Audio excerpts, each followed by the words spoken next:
Hi everyone. In this video, we'll be discussing about state transition diagram or state transition network. So it is referred with the various names as mentioned here, like state machine or state transition network or state transition diagram. So the main purpose of using this STN or STD, whatever it may be, it is mainly used for dialog notation representation.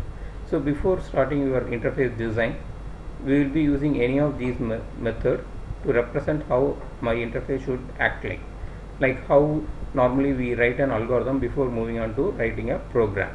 Same way here these dialog notations are used for making a clear idea how my interface should look like.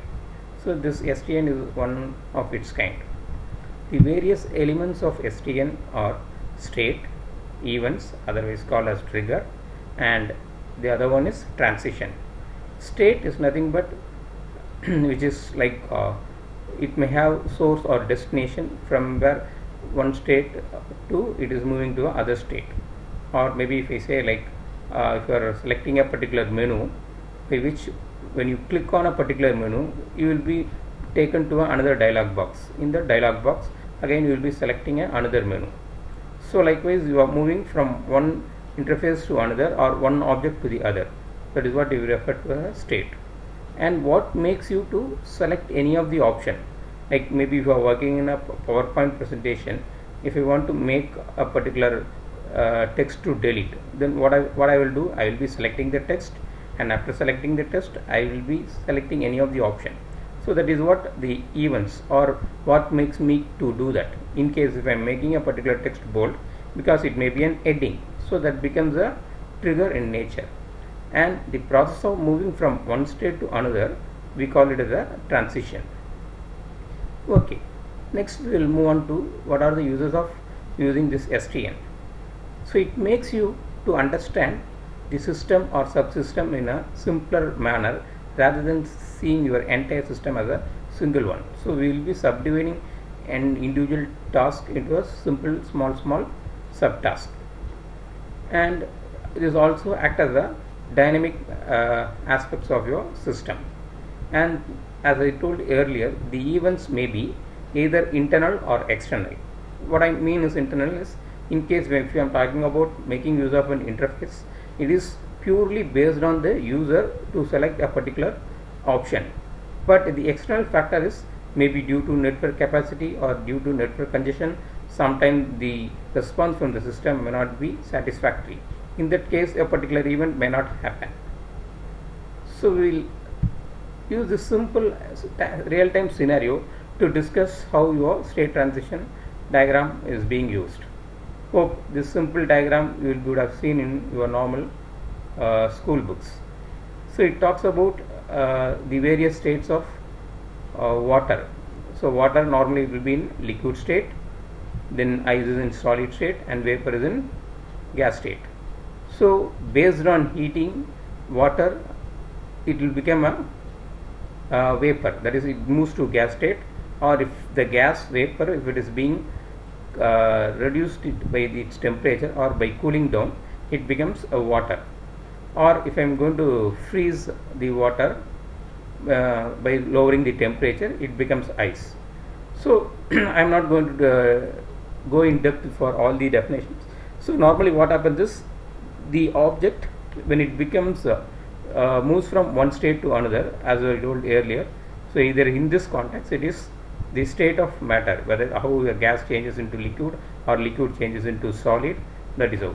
So how we are going to use STN. So there should be some notations to use this. So this is some of the notations being used in STN. Of course we are not discussing about what are the actual symbols here. It tells you that normally it starts with initial state and it ends with final state. So in between we will have lot of n number of states. Of course here we are discussing about only state 1 and state 2, and as I told earlier, when we move from state 1 to another state, that is what we call as a transition. We will be using arrows to denote that, and normally state 1 or state 2 will be referred with a circle or oval. So what makes this transition is nothing but we call it as a event or action, or sometimes it referred as a trigger. So we will see some example with respect to our interface, how we use the interface design. So here mentioned like circles are used to represent the state and arcs are used for actions and events. So two concentric circles referred here for state and end, source or destination. So here we say like in this diagram we have two options, to draw a line or to draw a circle. So it is, we assume that we are making a design for a drawing tool. So this drawing tool is going to have a menu. That menu is going to have two options, either to draw a circle or to draw a line. So the initial state from start, that is nothing but the menu is idle.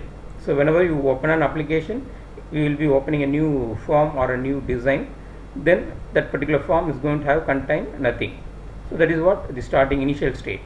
Then if I say if I want to draw a circle, I will be clicking the menu, then wherever I click, that becomes a click on center. So if in the diagram you can see there is a click on center. So when I click on that, I am moving on to the another circle. So likewise it keeps on drawing, or it makes like as if I am making a rubber band. By just clicking it, that becomes the center. When I drag it, move away from some point of time, or just moving a little distance, that will become a radius for that circle. So when I release the button, that becomes the circumference. So by that I will be ending with drawing a circle. If I want to start a line, then from menu I will be selecting this line, then I will be clicking on a particular point. Likewise I will be clicking on multiple points. Whenever I do double click, then my line generation is going to complete.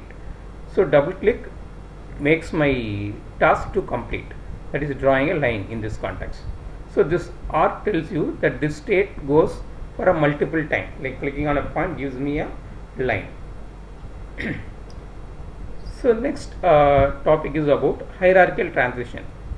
There is no much difference between STN and hierarchical STN. Only thing is you will be having a tree-like structure with a lot of branches. That is the only thing. So in case you have multiple complex dialogues, and how we are going to have a sub dialogues, that is the thing. So here if we compare the earlier thing, like we have done only for main menu and only for graphics. In that graphics we have bothered about only line and circle.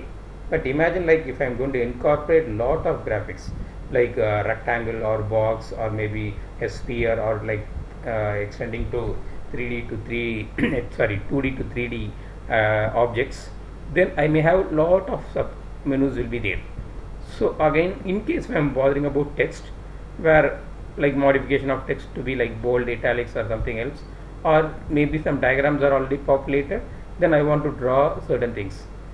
So in that case again here I will be having a sub menu for that. So when state transition network has been drawn in a much various levels, sub levels, we call it as a hierarchical. So it's like a tree kind of structure where we from root we have a trunk, from trunk we will have a lot of branches, similarly those things. But again in this case we have a feedback stating that after making any of this we will be again available with the main menu. So here both the source or destination, the initial point and end point becomes here. Okay, so this is what the difference between earlier STN and hierarchical STN. Thank you.